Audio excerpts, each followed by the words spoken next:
Hello mga ka-trending! Welcome back to ZK Trend. Video ni Donnie na tila kinis si Belle trending na.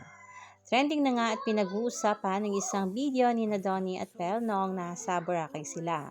Kasama ang mga lolas ay may pabeso nga sila for Don Belle. At caught on cam nga ang ginawa ni Donnie na tila kinis si Belle. Kitang-kita dito sa slow-mo video na si Belle talaga ang tila kinis ni Donnie.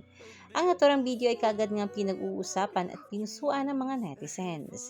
Di na talaga maitatago ni Donnie kanyang pagmamahal kay Belle na kahit walang pag-amin sa kanilang relasyon ay talaga namang super genuine at talaga namang pinapakita ni Donnie ang tunay na niyang feeling kay Belle. Literal talaga na what you see is what you get.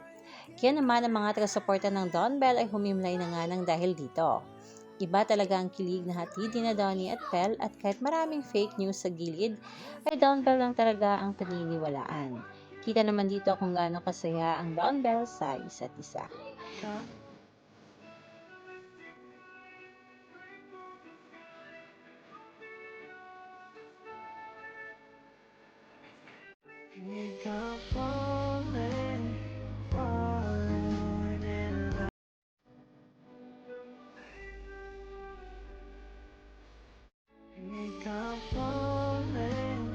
Yan lang muna ang papi natin ngayon mga kababli. Stay tuned for more Don Belle update. Hanggang dito na lang. Maraming salamat sa inyong patuloy na panonood.